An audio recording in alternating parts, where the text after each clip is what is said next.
Shalom, tuguhaye ikaze nanone ku isengesho ribohora official. Uhabwe umugisha wowe ubana natwe kuri iyi channel yanyu isengesho ribohora official. Mwebwe abakoze subscribe, Uwiteka abagirire neza. Nawe kandi uhageze ari ubwa mbere, tuguhaye ikaze. Nawe Imana umugisha. Nyuma y'ikiganiro ntugende udakoze subscribe cyangwa se sabone nyuma yo gufashwa. Uwiteka nawe akugirire neza. Bakoze subscribe, icyo musabwa ni ugukora share, ugakanda like kugira ngo ukomeze kugeza ubutumwa ku bantu benshi. Imana y'amahoro ibahe umugisha mwebwe babikora. Tuje kuganira ijambo ry'Imana nk'ibisanzwe. Reka tubanze dusenge. Data, mu izina rya Yesu Kristo, izina twaye gukirizamo, duhamagaye ubwami bwawe kugira ngo buze aho turi, buze hano aho nicaye, buze hano aho uyu mwene data ari, uri mu modoka, uri mu rugo rwe, uri mu nzira, uri ku buriri bwe, aho uyu muntu ari, aho ari hose, igihugu aherereyemo hose cyose, agace kose aherereyemo, ubwami bwawe buze aho ari, mu izina rya Yesu Kristo, umwana w'Imana ihoraho. Amasaha nk'aya, uyu mwanya tugiye kumarana n'uyu mwene data yumva ijambo ryawe, ahabwe umugisha mwami, ntasigare uko yaje yumva rino jambo. Mu gusoza iri jambo ariyumva mwami, ubuzima bwe ubuhindure, ntamere uko yari ameze mbere yuko yumvira ijambo, kandi ntaze kumera uko yari ameze mbere y'isengesho tw'umwami w'abami riri buce hano. Mu izina rya Yesu Kristo risumba amazina yose, ihesha icyubahiro muri uyu mwanya. Ohereza ijambo ryawe rikora imirimo, rikora ibitangaza kuri buri muntu wese uje hano ku isengesho ribohora official, kuri buri muntu wese utwumva mu izina rya Yesu Kristo, twumvira hano ku isengesho ribohora official. Urakoze kumva gusenga. Reka uzibure ugutwi k'umutima kuri kunyumva, umutima ubasha kumva no kwakira icyo uvugana n'ubugingo bwe, mu izina rya Yesu Kristo risumba amazina yose, amen. Duheruka kuganira ku ijambo ry'Imana ryagaragazaga ko Uwiteka yiteguye kuguha ibintu biri ahantu hahishwe, nyuma y'uko twari tumaze kubona ko ubwami bw'umwijima bwiba, bwamara kwiba bukubaka amasitoke, ibyo bwibye bukabibika mu masitoke, bya bindi bikazahabwa abana bo mu bwami bw'umwijima cyangwa abayoboke bo mu bwami bw'umwijima. Twaje kubona ijambo rivuga yuko Uwiteka aza kutujya imbere akaringaniza ibitaringaniye. Hari ibintu biba bitaringaniye mu buzima bw'umuntu, byinshi ubona biba bitari ku murongo, uhereye mu buzima bwawe bwo mu mwuka. Hari ibyo ushobora kubona ukabona ntibiri ku murongo. Iyo tuvuga ubuzima bw'umwuka, tuba tuvuga wowe w'imbere, uko uba uhagaze, uko uba umeze. Ijambo rirambwira ngo Uwiteka areba Abisirayeli, amenya uko bamerewe. Imana yo mu ijuru ibasha kureba muri wowe ikamenya uko umeze. Umwana w'umuntu ashobora kukurebera inyuma ntamenye ibibazo ufite, kimwe nuko nawe ubwawe udashobora kumenya ibibazo ufite. Ibyo wita ibibazo atari byo bibazo, ariko Imana yaremye ijuru n'isi, yibasha kureba muri we mw'imbere ikamenya uko umeze. Ndagusengera rero ngo aho ibona hatameze neza muri wowe, imbaraga z'umwuka wayo zimanuke aho hantu hatameze neza muri wowe, zihatere kumererwa neza mu izina rya Yesu wapfuye akazuka. hari igihe usanga ibibazo ducamo biba bifitanye isano n'uko tumeze muri twe mw'imbere. Uko tumeze muri twe mw'imbere bikaba ari byo bizana ibibazo bigaragara mu buryo bwo hanze. Niyo mpamvu mbere ya byose nakwingingiraga kugira ngo uhamagare ubwami bw'Imana bwururuke buze mu buzima bwawe bw'umwuka, kuko ubwami bw'Imana ni ubwami bw'umwuka, ntibugaragara, ntibuboneka, ariko bukora ibiboneka. Bwinjira ahatabonwa mu muntu, bukahavana ibibazo bihari, bugakemura ibibazo biri aho hantu hatabonwa. Ahatabonwa muri wowe rero, hari ikibazo cyose utazi, amatoroshi y'Uwiteka hamurike. Umuririmbyi n'ujya uririmba ngo umurika cyane ahatabonwa, aho mwijima uba. Ndagusengera kugira ngo ahatabonwa muri wowe, nawe ubwawe utaramenya kwigenzura ngo habone, ahari umwijima uba, Uwiteka ahabyana umucyo we, ahesitare amashanyarazi, umuriro wake aho ngaho muri wowe mu izina ry'Yesu, umwijima uhunge. Iyo tuvuga umwijima, ni ibibazo, ni ibyaha bishobora gutura mu buzima bwawe, ni intege nke zitandukanye, n'umwuma wo mu bugingo, n'umwuma wo mu mutima. Kandi uwo mwuma cyangwa se ni umurengwe cyangwa se ivutu. Ivutu, hari ijambo Yesu abwira abigishwa be muri Luka, yarababwiye ngo mwirinde cyane kugira ngo mutagwa, murinde imitima yanyu kugira ngo itagwa ivutu, cyangwa se mugasinda amaganya y'iby'isi. Uriya munsi ukazabatungura, kuko uzatungura abo mw'isi umeze nk'umutego. Arababwira ngo nuko musenge kugira ngo mubone kurokoka. Ibyo byose byenda kubaho. Mu isi hari ibintu byinshi biba mu buzima bw'abantu. Hari biba ari rusange, hari n'ibindi biza ugasanga biri kuba ku muntu ku giti cye. Noneho ibibaho byose biba ku buzima bw'umuntu ku giti cye cyangwa ku giti cyawe, ibikubaho byose bikubaho wowe, bikakubaho ku giti cyawe, ukabona ntabwo bisangiye n'abandi. Kugira ngo ubashe kubirokoka, bigusaba kurinda ubuzima bwawe bw'umwuka. Uburinda iki rero?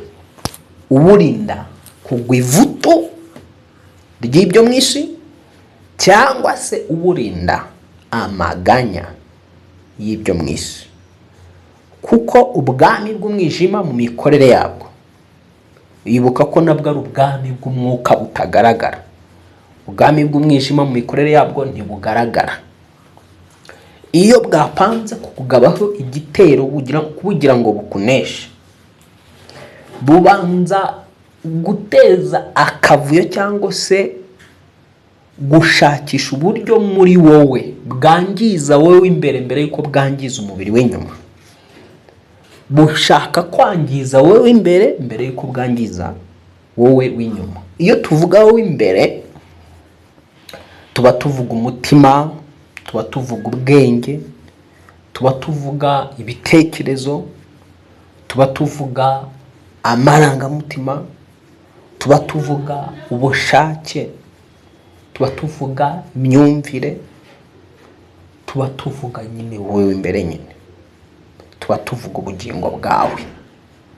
Ubugingo rero iyo bwamaze gushakisha wowe w'umwuka, bukaguteza ibyo bintu tuvuze, gusinda amaganya, Iyo tuvuga gusinda amaganya, ni umuntu ushobora kwisanga ari mu bibazo, bya bibazo akicara akigunga, akitekerezaho, agatangira kwiganyira, yibaza icyatumye. Ukaba wakwiganyira utitse buse ni ukubera iki mbayeho, kuki ari njyewe bibaho, ese Mana nakoze iki, ese ndazira iki. Ugatangira kwibaza byinshi, wiganyira, wumva ko ibihe uhagazemo utazabisohokamo, ukumva ko ibyawe bikurangiranye, noneho ukumva ko nta kindi cyerekezo, nta kindi gisubizo kigihari ku byo uri gucamo. Icyo gihe uwo muntu aba yatangiye gusinda amaganya. Amaganya ahuye n'ibibazo ufite bya hano mu isi. Nta gihe rero cyo umuntu usenga afite cyo gutakaza aganya. Oya, reka gutakaza igihe cyawe ukiganya, reka gutakaza igihe cyawe wigunze. Icyo gihe ahubwo cyo kuganya gikoreshe usenga Imana. Ijambo ry'Imana muri Yakobo 5:13, Yakobo 5:13 handitswe ngo, byumve neza, Yakobo 5:13 handitse ngo, mbese muri mwe hariho ubabaye nasenge. Urumva, igisubizo cyo kubabara kwawe ntabwo ari amaganya. Igisubizo cyo kubabara kwawe ni ugusenga. Igisubizo cyo kubabara kwawe si ukuririra abantu, si ukubwira abantu ibibazo byawe igihe ubabaye, si ugushaka ibihumuriza biva mu bantu. Igisubizo cy'ubabaye ni ugusenga. Ubabajwe n'umugabo, ubabajwe n'uwagutaye, ubabajwe n'abagusize, ubabajwe n'uwakubwiye nabi, ubabajwe n'imibereho uhagazemo, ubabajwe n'ubushomeri, ubabajwe n'ubusiribateri, ubabajwe no kubura urubyaro, ubabajwe n'amadeni, ubabajwe n'ubukode, ubabajwe na minirivare wabuze y'abana, ubabajwe n'urushako, ubabajwe n'abagusuzuguye, ubabajwe n'abakuvuze nabi cyangwa bakubeshyeye, ubabajwe n'uburwayi. Ni iki kikubabaje? Igisubizo rero Imana iri kuguha wowe ubabaye ni ugusenga. Ariko nuramuka mu gihe cy'umubabaro wawe ugikoresheje icyo kuganya, kajya mu maganya, menya ngo icyo gihe urimo urakomeza ingoyi, urimo urakomeza cya kibazo, urimo urakomeza ikibazo, urimo urishyira mu maboko y'ubwami bw'umwijima, urimo urishyira mu maboko y'abadayimoni, urimo urishyira mu maboko y'ikuzimu. Icyo uba usabwa aho ngaho ni ugusenga.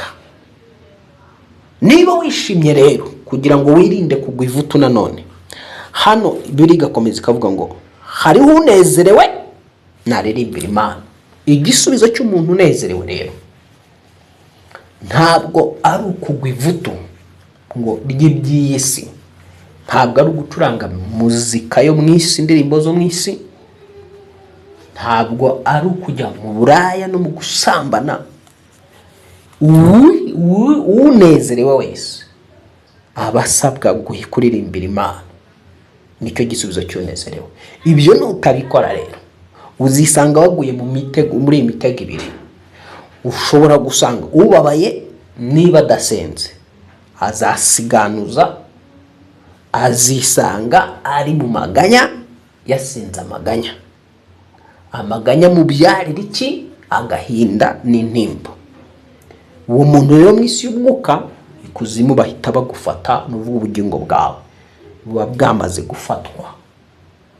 Wibuke ko ikuzimu ariho honyine hari imibabaro hari agahinda, hari uburibwe, hari ubwoba, bahora nyine mu bwoba bwinshi no mu buribwe no mu mibabaro myinshi.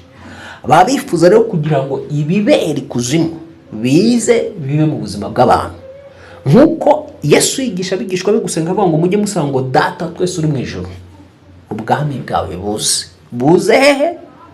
Mu isi. Buze hehe? Muri wowe, muri njye, mu rugo rwawe, mu kazi kawe, mu byo ukora, mu mibereho yawe buri munsi.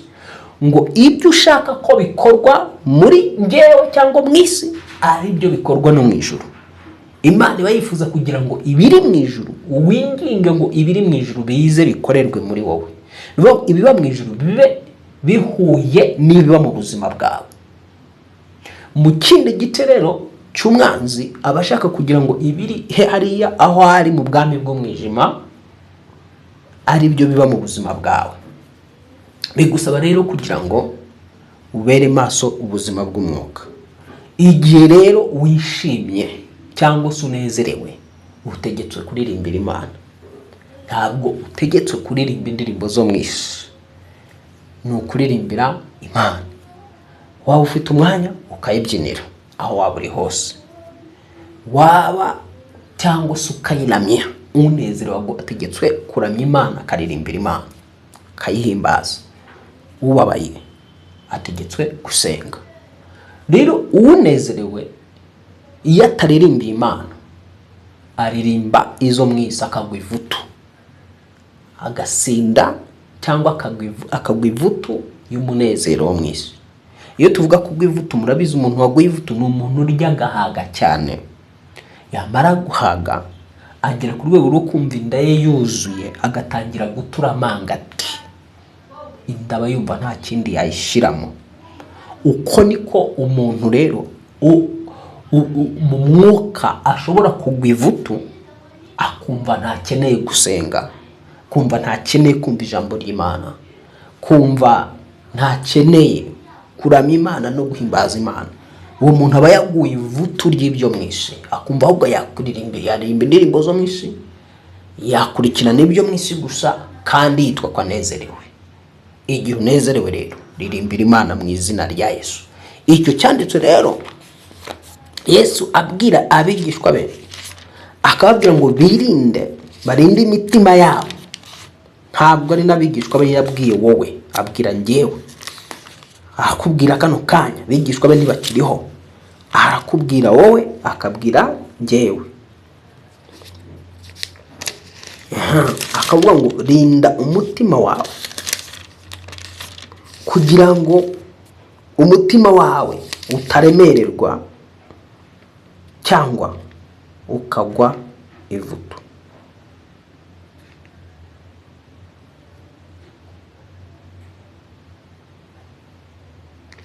So Imana amahoro ikugirire neza. Ibi ni byo akubwira, urinde umutima wawe kugira ngo utagira gute, utagwa ivutu, ugatungurwa n'iminsi mibi mu buzima bwawe, ugatungurwa n'ibyago mu buzima bwawe. Kuko ushobora kugwa ivutu, wagwa ivutu ugatungurwa n'ibyago mu buzima bwawe, ugatungurwa n'amakuba mu buzima bwawe. Isi turimo yarangiritse, ntabwo ikiri ya yindi akawa muririmbyi, ntabwo ikiri ya yindi.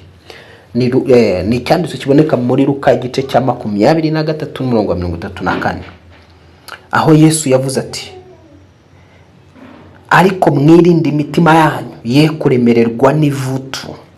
Umutima wawe we kumva utagikeneye Imana, biragatsindwa kumva umutima wawe utagikeneye kumva ijambo ry'Imana, waguye ivutu. Umutima wageze ku rwego rwo kumva utagikeneye gusenga, waguye ivutu. Umutima wageze ku rwego rwo kumva nta jambo rigitacinga mu mutima wawe ngo rigwe mu mutima wawe wumve rigukozeho, umutima wawe waguye ivutu. None aravuga ngo mwirinde imitima yanyu ye kuremererwa n'ivutu no gusinda amaganya y'isi. Uwo munsi ukazabatungura, kuko uzatungura abantu bose bari mu isi yose umeze nk'umutego. Iyo tuvuga uyu munsi, uyu ni umunsi wo kuza kwa Yesu Kristo yavugaga, ni umunsi wo kuza k'umwami cyangwa kugaruka kwa Yesu. Aje gutwara iki? Umugeni, aje gutwara itorero. Aravuga ngo wirinde cyane kugira ngo umutima wawe utaremererwa cyangwa ukataremererwa n'ivutu cyangwa ugasinda amaganya y'isi. Uwo munsi ukazagutungura. Ariko reka tuve kuri uyu munsi wo kuza kwa Yesu tugaruke no ku munsi wawe bwite, kuko mu buzima bw'umuntu hari umunsi wa Yesu, hakaba n'iminsi y'abantu, hakaba n'iminsi y'umwanzi. Satani ashobora kugena ku buzima bw'umuntu akayitegura iminsi y'ibyago, iminsi y'amakuba, iminsi y'amakirize, iminsi yo kuburirwa, iminsi y'ubukene, iminsi yo kuvugwa nabi, guharabikwa, gusuzugurwa, gupingwa, kwangwa n'abantu. Hari iyo minsi igiza mu buzima bw'abantu. Iminsi ushobora gusanga indwara zaje, ugasanga hari iminsi ugenda ubona hari ibintu biza biba mu buzima bw'abantu. None iyi minsi rero ntabwo Imana iba yifuza ko idusohoreraho, ibishaka ko tuba maso tugasenga. Hepfo yaravuze ngo nuko rero mujye muba maso musenge iminsi yose, kugira ngo mubone kurokoka ibyo byose byenda kubaho. Hari ibiba mu isi kugira ngo birokoke, ibyo ubona biba mu isi kugira ngo birokoke.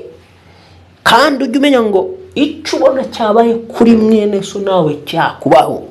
Ibyo ubona biba mu bihugu bitandukanye no muri iki gihugu cyacu byahaba. Ibyiza biba ku bandi byakubaho nawe. Ibibi ubona biba ku bandi nawe byakubaho.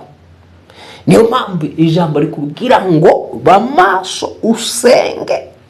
Nuko mujye muba maso musenge iminsi yose, kugira ngo mubone kurokoka ibyo byose byenda kubaho. Ba maso usenge kugira ngo ubone kurokoka iyo divorce. Ba maso usenge kugira ngo ubone kurokoka ubwo burwayi. Ba maso usenge kugira ngo ubone kurokoka ubwo burwayi butakwica. Ba maso usenge kugira ngo ubone kurokoka iyo krize tagukoze isoni. Ba maso usenge kugira ngo ubone kurokoka muri ako kazi batagusezerera imburagihe. Ba maso usenge kugira ngo ubone kurokoka muri izo ngendo ukora utazahura n'impanuka. Ba maso usenge kugira ngo ubone kurokoka utazava mu byizerwa. Ba maso usenge kugira ngo ubone kurokoka ubone kurokoka izo mbaraga z'abarozi, ubone kurokoka ibyo bitero by'abarozi. Urasabwa kuba maso ugasenga kugira ngo ubone kurokoka izo mbaraga z'amahembe. Ba maso usenge kugira ngo ubone kurokoka ibyo byoherezanyo, ibyo bitererano, ibyo bitegano, ibyo birengano. Ba maso usenge kugira ngo ubone kurokoka iyo diabete niyo kansa. Ba maso usenge kugira ngo ubone kurokoka ibyo ubona byamaze kukubaho, cyangwa n'ibindi uborebesha amaso y'umutima ukabona ni nkaho byenda kukubaho. Urabwirwa ngo ba maso usenge kugira ngo ubone kurokoka ibyo byose. Kuba maso rero nuvuga ngo nukwirinda amaganya y'ibyo mwisi, nukwirinda ivutu ryo mu mutima. Igihe cyose ukaba uri update mu buryo bwo gusenga, ukaba uri update mu buryo bwo gusabana n'Imana no kumva ijambo ry'Imana, ukaba uri mu mwanya mwiza wo gusenga, uri mu mwanya mwiza wo kwizera, amavuta yo kwizera kuriho, amavuta yo gusenga akuriho. Turi mu bihe rero bisenya ibihome byose umwanzi yubatse mu buzima bwacu. Umutima wawe uri mu maganya, ntabwo wowe ibyo bihome byasemba wabisenya, ntibishoboka.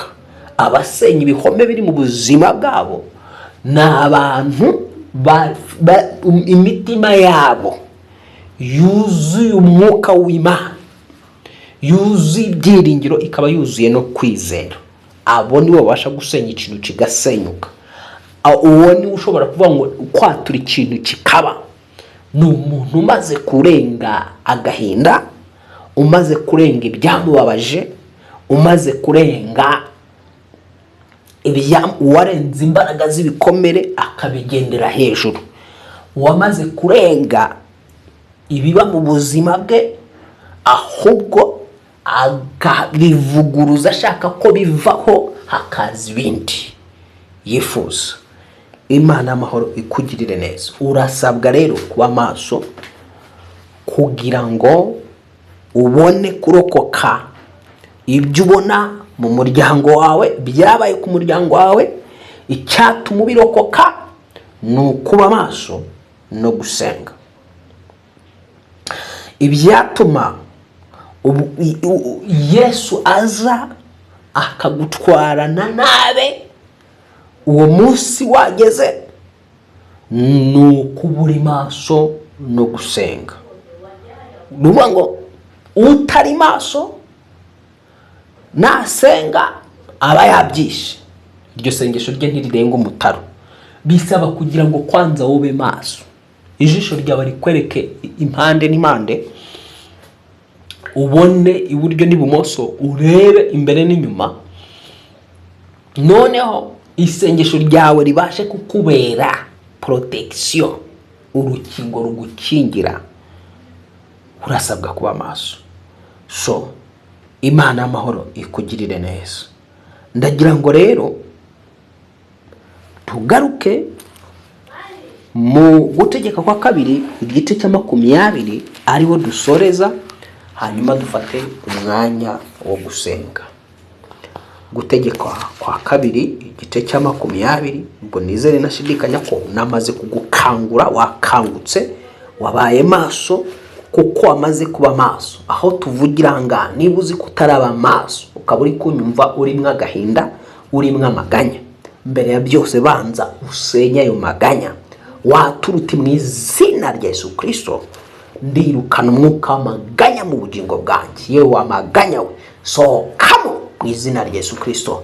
Mwuka wera, ngwino wicare muri iki gice, ngwino wicare mu bugingo bwanjye. Amaganya ntakabona umwanya muri nje, ivutu ntirikabona umwanya mu bugingo bwanjye. Ndirukana umwuka w'ivutu mu mutima wanjye mu izina rya Yesu Kristo. Subiramo ayo magambo uti: ndirukana umwuka w'ivutu mu mutima wanjye mu izina rya Yesu Kristo. Ndirukana umwuka w'umwuma. Birashoboka ukabona neza amatwi umaze ufite umwuma mu bugingo.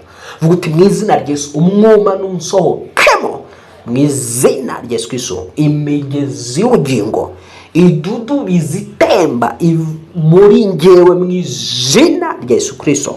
Umwana w'Imana nzima, Uwiteka, zana umwuka wawe wera, yuzure ubugingo bwanjye, yuzure njyewe w'imbere mu izina rya Yesu Kristo risumba amazina yose.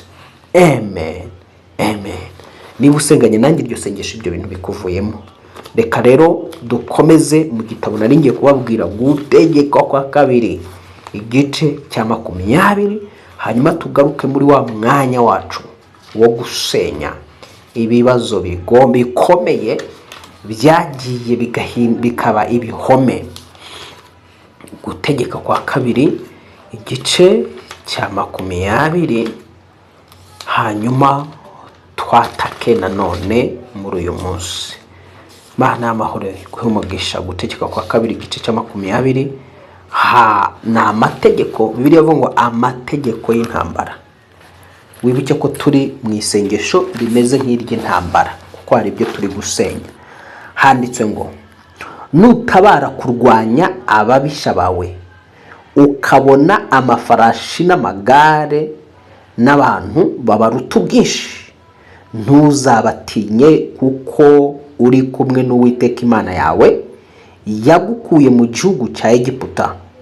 Kandi nimwigira hafi y'intambara, umutambyi azigire hafi y'abantu, ababwira ati: nimwumve Bisiraheli uyu munsi, mwigiye hafi y'ababisha murwanya.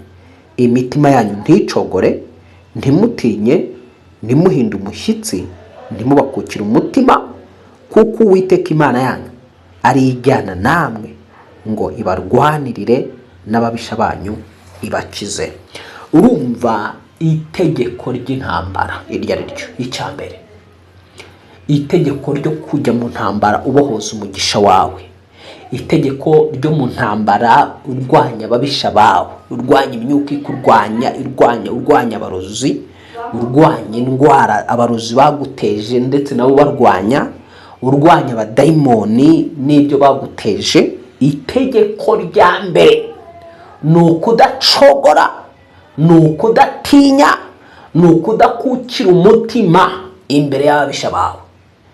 Iyo ukukiye umutima imbere y'abadayimoni, ukagira ubwoba bw'abadayimoni, ukagira ubwoba bw'abazimu, ukagira ubwoba bw'ibitero bw'abakugabaho ibitero, wowe uba wamaze kuviyola itegeko mu mwuka, wowe wanahagwa. Itegeko rya mbere rero Imana yatanze kuba kuri twebwe abana b'Imana, igihe turi mu ntambara turi kurwanya ababisha bacu, kabone nubwo wabona ibiteye ubwoba bimeze bite, ibibazo bikagenda byisukiranya byose, ukabona biguturutse impande zombi, iburyo, ibumoso, imbere n'inyuma, Imana irakubwira ngo ntuzatinye ibyo biteye ubwoba, kuko Uwiteka ari kumwe nawe. Uwiteka wakuvanye mu byaha, Uwiteka waguhaye agakiza, waguhaye Yesu Kristo agapfa ku bwawe. Uwiteka ari kumwe nawe, ari kumwe nawe, kandi kuko ari uri kumwe nawe, ijambo riravuga ngo Uwiteka ari mu ruhande rwacu, umubisha wacu yaba nde? So itegeko rya kabiri rero hano urumva nuko datinye rya kabiri, igihe noneho winjiye muri izo za ntambara uba ukeneye umutambyi. Ntabwo umva mu ntambara zawe ukeneye umutambyi, ukeneye umutambyi inshuti yanjye.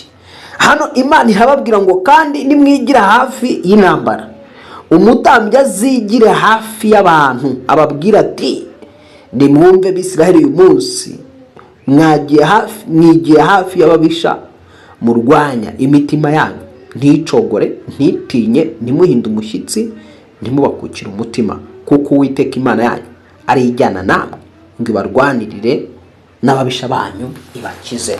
Uwiteka yiteguye kujyana nawe, ikurwanirire, igukize ubwo bukene, gukize icyo gisuzuguriro, igukize izo ndwara, igukize ayo madeni, igukize abayaguteje, igukize abo badayimoni bakurwanya, igukize aba barozi. Uwiteka yiteguye kugukiza. Ariko urumva iryo jambo rivugwa nande? Ni umutambyi, ngo umutambyi ajye yegera Abisiraheli ababwira ati ntimutinye. Ukeneye umutambyi mu ntambara zawe. Ntabwo warwana wenyine udafite umutambyi, ukeneye umuntu w'Imana ugufasha gusenga, ukeneye umushumba. Uko bimeze kose, hari ahantu uzagera usange hari ahantu udashobora gutobora wenyine. N'ijambo riravuga ngo ababiri baruta umwe, ngo iyo baryamanye barasusurukirwa. Niyo mpamvu ijambo nabwo ubwaryo rihora rivuga ngo ababiri bari mu isi nibagira icyo basaba Data wa twese azagikora. Ni ukuvuga ngo rero mu ntambara yawe bwite wowe uneze amatwi, sindi kuvuga intambara iri rusange, intambara yawe bwite ishobora kuba ari intambara y'amadeni, ishobora kuba ari intambara uhagazemo y'ababisha, y'igisuzuguriro, y'ubukene, y'inyatsi, ishobora kuba ari intambara uhagazemo y'indwara, ushobora kuba ari intambara uhagazemo y'abarozi bakugabaho ibitero, ibintu birara bikuniga, ugasenga, wamara gusenga waryama gato bigahita bikaza bikongera bikakuniga. Ushobora kuba ari intambara yo kubura urubyaro, umaze igihe kirekire wararusengeye byaranze. Ushobora kuba ari intambara y'imyaka myinshi kujyanye, ugeze muri za 40, 30 utarashaka. Urareba ugasanga mu buryo bw'imibare y'abana b'abantu imyaka iri kukujyana muri iyo misengere ya muri izo ntambara urimo urarwanya uwo mwuka w'igisiribateri. Ukeneye umutambyi, ukeneye umutambyi ukugayidinga. Wumvise ko hano umutambyi niwe wagayidingaga Abisirayeli, akababwira akavuga ngo ntimukuke umutima. Ukeneye umutambyi ugukomeza, hamwe nubwo ufite umwuka wera, ukaba ufite umwuka wera w'Imana, ukaba ufite ijambo ry'Imana Bibiliya, ariko ukeneye uwundi muntu witwa umutambyi muri izo ntambara. Uwiteka rero akugirire neza. Tugiye gusenga kano kanya, twinjire mu mwuka, turwanye ibyo byose byari bituri imbere mu izina rya Yesu. Uvuga uti Data wa twese muremye ijuru n'isi, mbanje guca bugufi munsi y'ibirenge byawe, sabye imbabazi z'ibyaha byanjye byose. Reka amaraso ya Yesu yongere kuhagira umutima wanjye, amaraso Yesu Kristo yongere kuhagira ubwenge bwanjye, amaraso Yesu Kristo nkureho urubanza n'ibirego bindiho aya masaha n'uyu mwanya. Uwiteka hanagura guciranirwa kwanjye kose gusibangane imbere y'amaso yawe. Ibirego naregwaga n'abazimu, naregwaga na Satani, naregwaga n'isi, bimveho, bisibwe kubw'urupfu rwa Kristo n'amaraso Yesu Kristo. Urakoze Mwami, nizeye kumbabariye, nizeye kunkuyeho urubanza mu izina rya Yesu Kristo. Ndasaba rero kugira ngo ubwami bwawe buze muri nge, imbaraga zawe zihagarare nanjye muri uyu mwanya. Mwuka wa Uwiteka, amaraso ya Yesu Kristo n'izina ryawe Yesu Kristo bihagarare nanjye muri uyu mwanya. Urakoze Mwami, nizeye ko wamanutse uhagararanye nanjye. Ugihagararana nanjye, nongeye gusenya buri gihome cyose umwanzi yubatse kuri nge, agambiriye kugira ngo ntagera mu mugambi wawe. Mu izina rya Yesu Kristo, mu isi y'umwuka, ikintu cyose kindi imbere kimbangamiye, kimbuza kwinjira mu mugambi w'Imana, mu izina rya Yesu, umwuka udafite umubiri n'amaraso witambika imibereho yanjye, witambika ubuzima bwanjye, witambika amasezerano yanjye. Umwuka udafite umubiri n'amaraso witambika icyo Imana yamuzeho, ndawukubitisha izina rya Yesu Kristo aka kanya mu izina rya Yesu Kristo. Ndawukubitisha amaraso Yesu Kristo, gwa hasi yewe mwuka we, mbisa nipishe. Bwira uwo mwuka ngo nipishe nipite, bwira uwo mwuka ngo nipishe nipite. Ubwira ngo mbisa ntambuke mu izina rya Yesu Kristo. Bwira igisiribateri kikubise utambuke mu izina rya Yesu Kristo. Bwira uwo muroza kubise utambuke mu izina rya Yesu Kristo. Bwira Satana kubise utambuke mu izina rya Yesu Kristo.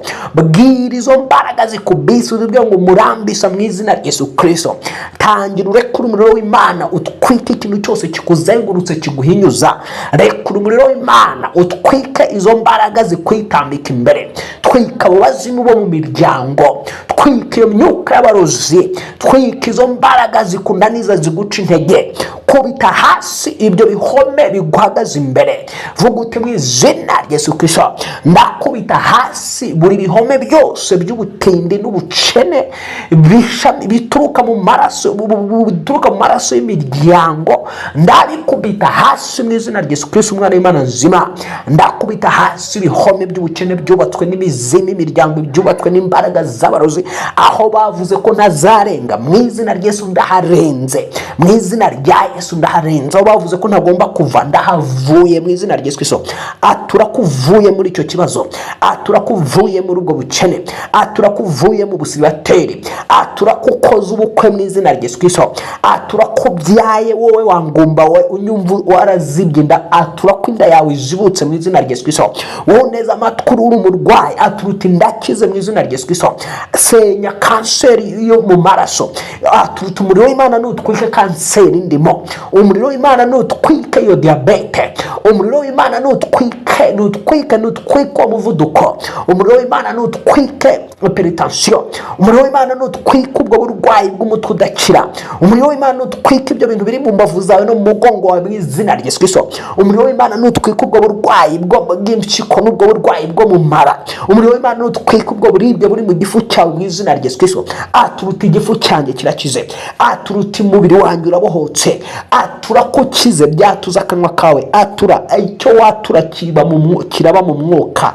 Imana yakowe yaguhaye ubutware ibutereka ku rurimi rwawe. Ijambo rivuga yuko urupfu n'ubugingo biri ku rurimi rw'umuntu. Atura rero kucize mu izina rya Yesu. Atura kubaye muzima, atura kubohotse, atura kuhawe ubuzima bushitse, atura kugaruye amagara yawe, atura ko ubuzima bwawe buhindutse mu izina rya Yesu Kristo. Atura kurenza imbibi n'imipaka wari warashyiriweho n'ubwami bw'umwijima. Atura ko abavuze ko ntacyo uzimarira ko ugeze ku bintu bikomeye mu izina rya Yesu Kristo.